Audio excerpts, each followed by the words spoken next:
Mobility skill, enabling teammates to pop off, covering for teammates' mistakes, limited and low kill potential, AoE healing and ultimate. Who am I talking about? Well, two heroes, Mercy and Lifeweaver. Lifeweaver is Overwatch 2's newest support hero and the second support added since its release. His kit brings new mechanics to the game, such as offering a get out of jail free card with his life grip for his allies that pulls a teammate back to him, and a pedal platform that has similar mechanics to the elevator on Hollywood. He has a small dash to help him escape that heals him up a bit, and his ultimate is an AoE healing trick that can get destroyed by the enemies. His healing is okay, easy to aim, and he has to swap his guns like Mercy does from her staff to her pistol in order to do damage with his Torn Valley, so his damage healing rhythm isn't similar to Baptiste. One of the easiest ways to win games, as observed in one of my videos, easiest to hardest support to rank up with, is to eliminate the enemies before they eliminate you or your team. Lifeweaver's kit, similar to Mercy's, isn't tailored to do that, but instead it's made with the intention to help your teammates hyper carry by having a bunch of tools available to them that the enemies might not have and be jealous of. "If I had damage boost, I would have won that duel," said the Widowmaker that needs damage boost to win a Widow 1v1. Let's dive deeper into this. His damage potential. Every support hero in the game has a melee and a source of damage, so a minimum of 2 ways of doing damage to the enemies. But Ana can do damage with her nade and sleep dart. 5 damage ain't much, but it's honest work. Baptiste can double his damage through his window, so his primary fire gets buffed. Bray can do damage with shield bash and whip shot. Kiriko's knives have a 3-time headshot multiplier and can shoot faster than her ultimate. Lucio has his boop. Moira has her damage orb and coalescence. Zenyatta has his secondary fire, Orb Volley, that can help him get one-shots across the map. Even Mercy's pistol is buffed in her Valkyrie.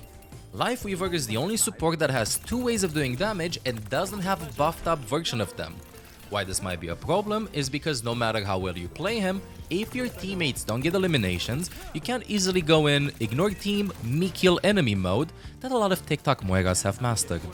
Don't you feel the same way with Mercy? His healing potential.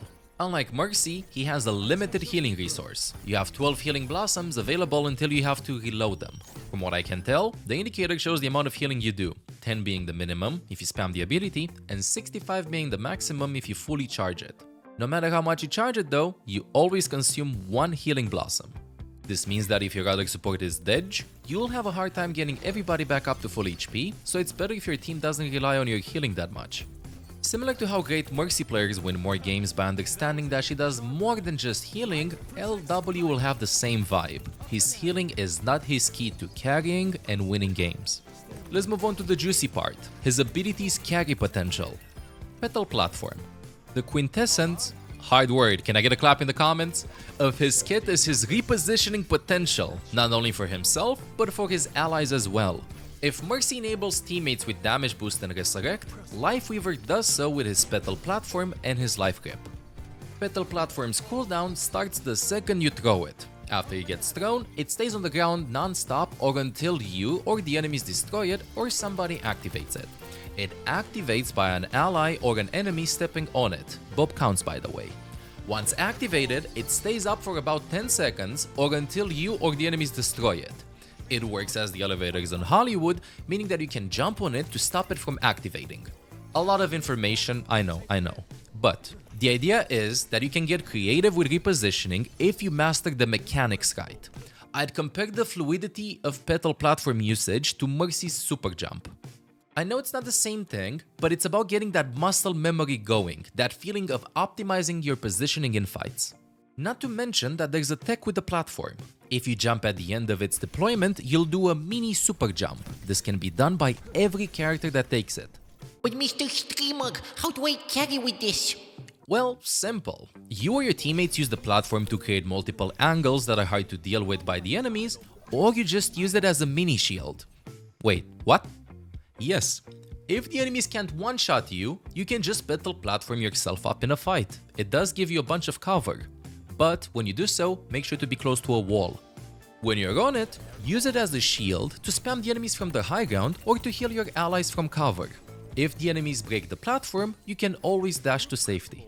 I think that this is his strongest ability of his kit and will make the difference between Lifeweaver players. It's like with Mercy, everybody can res, but can everybody take advantage of her insane mobility? Life Grip. Ah yes, finally a new way to troll teammates, rescue them. Have you ever had a Reinhardt pinning into 5 enemies all of a sudden? Have you ever had a Genji dash in, miss his combo, and spam I need healing after his mistake?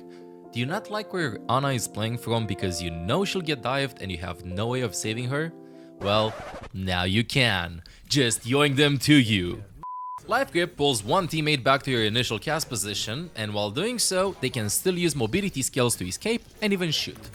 It's gonna be an ability that will develop a lot of trust issues in games because it's on a long cooldown, and I feel like people will be upsetty spaghetti that they won't get pulled back to safety, same as sometimes they get upsetty spaghetti you don't have rest available for them again when they die 2 times in 30 seconds. Being on a long cooldown, setting up positions before the fight should be done with a pedal platform. Life Grip, also known as the Yoink, should be used in team fights to help teammates that get dived, are out of position, or get solo ulted. But, Mr. Streamer, this means I always use it defensively, so me no carry.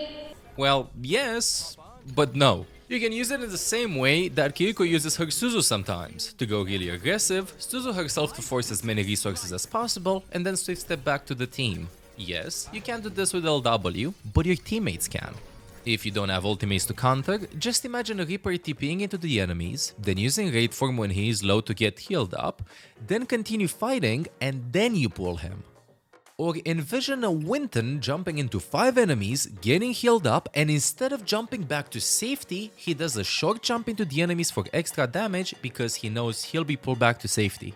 So in essence, you'd use this ability in this scenario in a more aggressive defensive fashion, if that makes any sense. So like instead of waiting for something to happen to your allies, you're actively searching for trouble and then use your cooldown. So like your teammates actively are looking to force enemy cooldowns rather than just wait for the enemy cooldowns to be forced on them and then you use Life Grip. I hope that made sense. This ability will require the highest amount of team play and will take a lot of time to find optimal usage for it. What I do recommend is to find a duo to play with or at least be very talkative when you have your Life Grip available because it will require a lot of communication to get maximum value out of it. And now moving on to his ultimate, Tree of Life. A comparison between Tree of Life and Mercy's Valkyrie. Both ultimates have a negative effect healing mechanic and are line of sight dependent.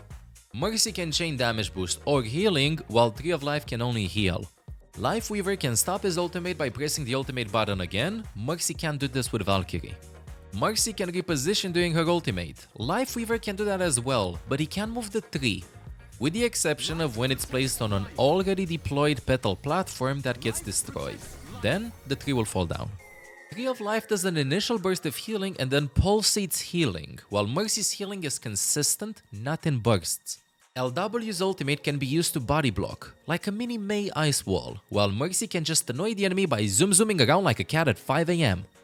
We see a lot of similarities between the two ultimates, and I expect them to be used roughly in the same manner, with one exception.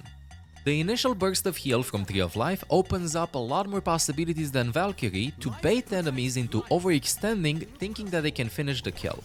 If timed right, it can be as annoying as Baptista's lamp, which I love. His passive, Parting Gift. When you're playing Mercy and an ally gets eliminated, you have the option to rest them if your cooldown is up or to GA to them.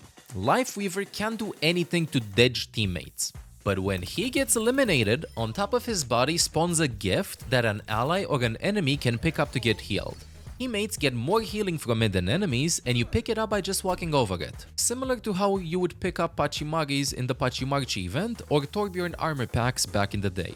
So, another similarity between the two heroes, interactions with players after they get eliminated. Although in LW's case, him interacting after he gets eliminated with other players. Maps in which Mercy and Lifeweaver excel at.